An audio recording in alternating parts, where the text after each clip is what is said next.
আজকে আমি গমের খিচুড়ি ভাত রাঁধবো। তো কিভাবে কি করি আপনারা দেখবেন।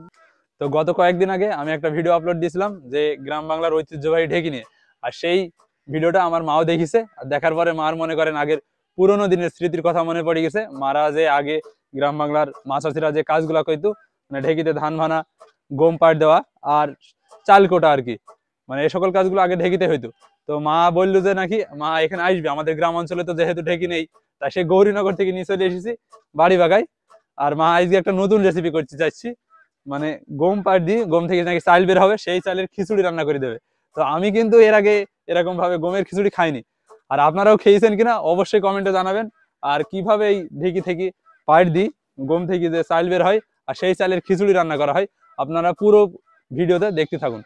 এবার আমি নোটে অল্প অল্প করে গম দিয়ে দিলাম, এই যে দেওয়ার পরে এবার অল্প করে একটু পানি দিলাম। এবার হাত দিয়ে নেড়ে সাইডে উল্টে দেবো। তো ঢিকি মূলত এই যে পায়ের সাহায্যে এইভাবে আস্তে আস্তে নিচে চাপ দিতে হয় আর হালকা করে ছেড়ে দিতে হয়। তো এইভাবেই মানে ঢিকি পাট দিতে হয় আর কি। আর ওই যে ওইদিকে দেখতে পাচ্ছেন আমার মা কিভাবে নাড়ছি।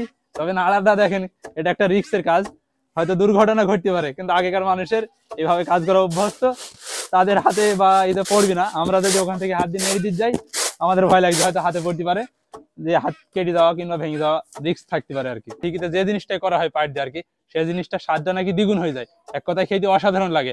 আর সামনে তো শীত আসছি, তো আশা করি আল্লাহ বাঁচি রাখলি আর ঢিকিটাও যদি ভালো থাকে, অবশ্যই পিঠাপুলির যে রেসিপি আছে ওগুলো আমরা এখানে আসবো, এসে এখান থেকে চাল পিষি তারপরে নিয়ে গিয়ে পিঠাপুলি বানিয়ে আপনাদেরকে দেখাবো। এইভাবে কয়েকবার দেওয়ার পরে গমের গায়ের খোসাটা উঠে যাবে। এবার আমি ঝেড়ে নেবো।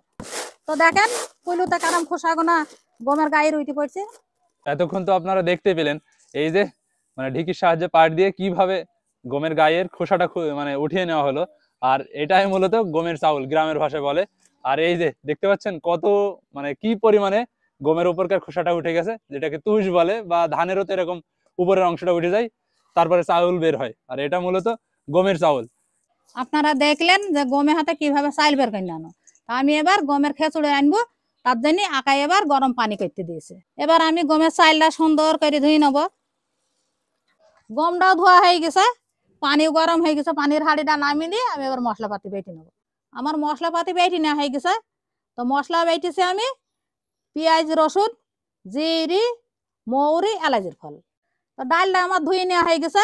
এবার আমি কড়াই তেল দিয়ে দিলাম, দিয়ে এই ডাল গুনা কিছুক্ষণ নেড়ে চেড়ে নেবো। আগে আমার মাদের দেখতাম আড়ির ডাল দিয়ে রাঁধতে, তো আড়ির ডাল পাইনি, আমি ছোলার ডাল দিয়ে রাঁধছি। আমি কড়াই তেল দিয়ে দিলাম, এবার আমি মশলাপাতি দিয়ে দিছি।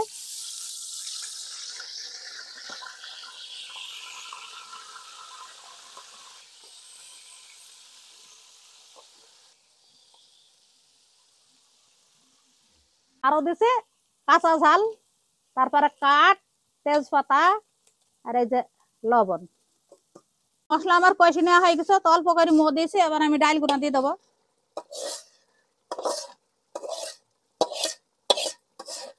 ডাল আমার নেড়ি সেড়ি কষে নেওয়া হয়ে গেছে। এবার আমি গম গুঁড়া দিয়ে দেবো, গমের চাল গুলা। আমি এবার কিছুক্ষণ নেড়ি সেড়ি নিয়েছি, এবার মো দিয়ে দেবো।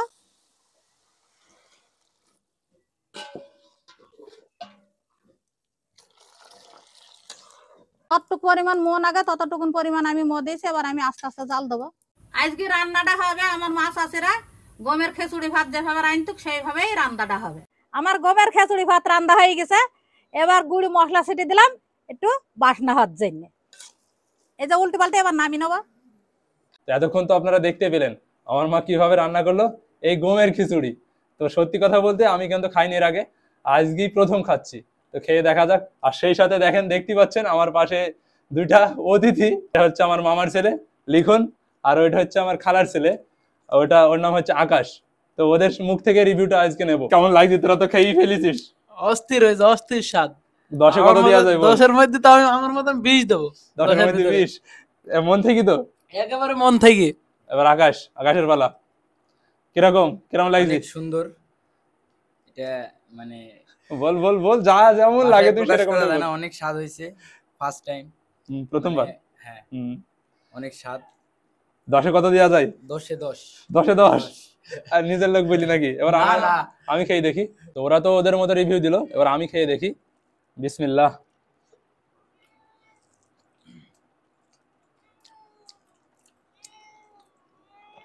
সত্যি বলতে মানে এক কথায় অসাধারণ। তারপরেও প্রত্যেকটা জিনিসের তো একটা নিজস্বতা রয়েছে। এটা গমের ভাত, মানে গমের চালের ভাত আর কি। এই যে মানে আঠালো আঠালো টাইপের, যেটা গমের সাধারণত হয়ে থাকে, চালের ভাতে তো এরকম আঠালো টাইপটা থাকে না। তো সব মিলিয়ে কিন্তু এক কথায় অসাধারণ। তো আগের দিনে কিন্তু ঝাল পেঁয়াজ দিয়ে মাখিয়ে খেত এটা নাকি।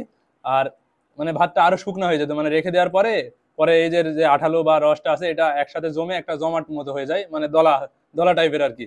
তখন কিন্তু ঝাল পেঁয়াজ কেটে মানুষ, গ্রাম বাংলার মানুষ মাখিয়ে খেত। তো কালের পরিবর্তনে কিন্তু এই সকল খাবারগুলো একদম গ্রাম থেকে উঠে গেছে, আর মানুষ খায় না বললেই মানে চলে। এক কথায় আমিও জানতাম না যে এত সুন্দর একটা খাবার হয়। এই গমের নাকি চাল হয়, চালে থেকে আবার নাকি ভাত হয়, আর সেটা থেকে আমার মা খিচুড়ি রান্না করে দিয়েছে। তো মাকে বলছি, মা কিন্তু আমি বলে বলছি না, একদম 10-এ 10 দেওয়া যাবে। আর সাথে আমি নিজে থেকেই এই যে ডিম সেদ্ধটা নিয়েছি, ভাতটা একটু আঠালো বলে এরকম ভাবে খিচুড়ির সাথে কিন্তু ডিম সেদ্ধটা বেশ ভালো লাগে, ওই কারণেই আমি ডিমটা এইভাবে নেওয়া। আর আগেকার মানুষ যদি আমার ভিডিওটা দেখে থাকে তারাই বলতে পারবে মানে এই খাবারটা কেমন হয় বা কেমন লাগে আর কি। তো আমি তো খাচ্ছি, আর আপনারাও কিন্তু অবশ্যই করে এরকম ভাবে পারলে একবার ট্রাই করে দেখতে পারেন খেয়ে। তো আজকের ভিডিওটা এতটুকুই, সবাইকে জানাই আল্লাহ হাফেজ।